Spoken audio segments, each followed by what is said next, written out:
नमस्कार जय जगन्नाथ सत्य डेवोशनाल यूट्यूब चैनल को आपण मानक स्वागत। तो चलंतु आरंभ करिबा भक्त कवि बलराम दासंक कृत विराट गीता षष्ठ अध्याय। अर्जुन हृदय विकले पड़ई कृष्ण पाद तले आहे गोविंद भगवान संशय कर विमोचन पंचतत्वर भेदा भेद मते कहिले श्री गोविंद पंचतत्व जे के बोलाई मते ता कह भावग्राही भो स्वामी कह मो आगर नमई चरणे तुम्भर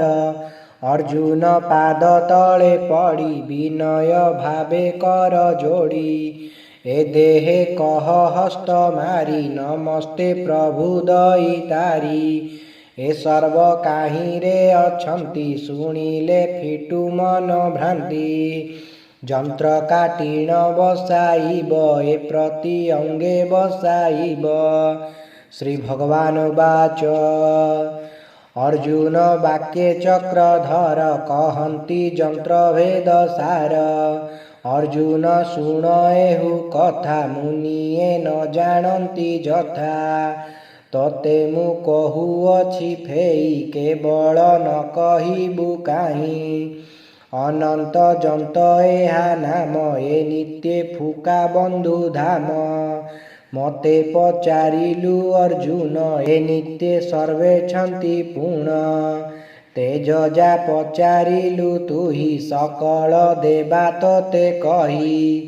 देह को पृथ्वी बोली कही आपे बोलंती जन सेही अग्नि की तेज होली कही पवन नासारे बसई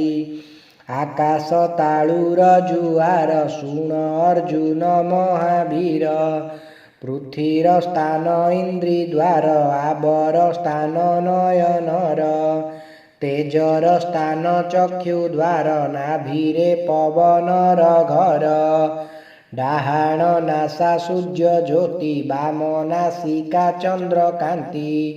बेनी चक्षु कुतार कही ध्रुव चक्रटी जे बोलाई सुधर्मा सभाटी कर्णरे तपी सभाटी ललाटरे शरीरे बास्तरी जे नाड़ी अष्टांग शरीर को भिड़ी बेनी चक्षुक मध्य स्थान त्रिकूट बोली तार नाम दंत संधिरे सुषुमुना गुपत धारा से हुसीना मृणाल नासा वायु कही कपाळे बंकुनाल होई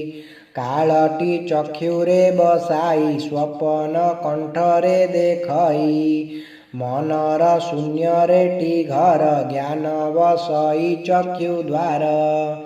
ध्यानटी नासा अग्रे थाई तत्व जे तालुरे बसई चेतना इंद्री रे बसई चैतन्य कंठ तले थाई त्रिकूट हेतुर जे स्थान त्रिकूट परे सत्व जान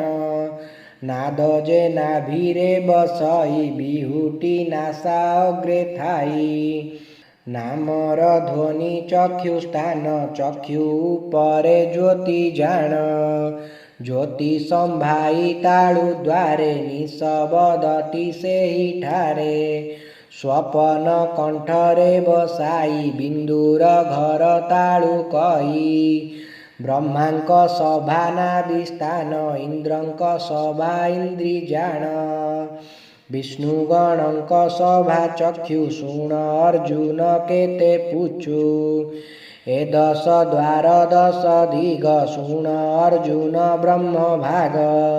14 ब्रह्मांड कहिबा तो मनु संशय फेड़िबा ब्रह्मांड हांडी तलु काहीं बेनी ब्रह्मांड कर्ण कही बेनी चक्षु बेनी ब्रह्मांड बेनी नासा बेनी ब्रह्मांड हृदय नाभि बेनी होई इंद्री जे गृह्य बोली होई एमंते 14 ब्रह्मांड कहिबा पृथ्वी नव खंड प्रथम खंड पृथ्वी जेहि तालुका पुर से अटई द्वितीय खंड कर्ण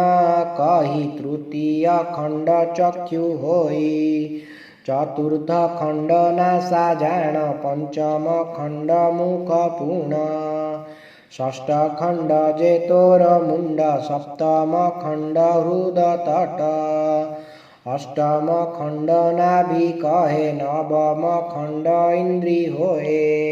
हेमंत हेला नव खंड तोते कहिली ज्ञान खंड शपथ दीप देवा कही ता मध्ये क्षीर सिंधु रही तालुकु कुश दीप कही ता मध्ये क्षीर समुद्र ही क्षीर समुद्रे निराकार करिछि अनंत विहार नाभिकी जम्बू द्वीप कही ता मध्ये सुण समुद्र ही पलाश दीप हृद कही ता मध्ये इक्षु समुद्र ही रम्यक द्वीप कंठ द्वार सुरा समुद्र ता मध्यर कांचन द्वीप मुख कही इक्षु समुद्रे मध्ये रही हेमंत सप्तम समुद्र सपत द्वीप एहि मध्य कालटी नयने बसई प्राणी की अज्ञाने नासई भ्रूलता मध्ये अर्धमात्रा ताड़ु संधिरे जीवदाता त्रिकूट उपरे ओंकार ताड़ु संधिरे हेतु कर देह छाड़िले प्राण जाई ये आत्मा महाशून्य रही ताड़ुकु कही महाशून्य चक्षुटी अटे तत्व शून्य नासाटी प्रेम शून्य कही ध्यान शून्य कर्ण अटई मुख को कही ज्ञान शून्य हेमंत जान पांच शून्य महाशून्य रे कन्या जेते सुण अर्जुन कहू तते ब्राह्मण कन्या 10 सहस्र हेमंत 64 सहस्र 10 सहस्र शूद्र कन्या 10 सहस्र वैश्य कन्या क्षत्रिय कन्या 10 सहस्र हेमंत 64 सहस्र उत्पत्ति द्वार इंद्री कही प्रलय द्वार से अटई उकार तहु रात्र होई ओंकार दिवस जन्मई प्राण जे पवन अटई अपार रज भागमई उदान महापद्म कही सकाम सम ज्वाला होई काम रूपटी मन कही मूत्र मार्गरे जुग्म होई धारणा करी छाड़ी देला से बिंदु मार्गरे पड़िला हेमंते होइला शरीर सुण अर्जुन गीता सार भणिले बलराम दास विराट गीता ज्ञान रस इति श्री विराट गीतायां 82 पारमहंस्यां संहितायां श्री हरि अर्जुन संवादे तत्वज्ञान कथने नाम 6ठ अध्याय। जदि आपण मानक आमर ये भिडियोटी भल लगी थाए तेबे आम चैनल को लाइक शेयर सब्सक्राइब करने को अनुरोध। जय जगन्नाथ जय पंचसखा।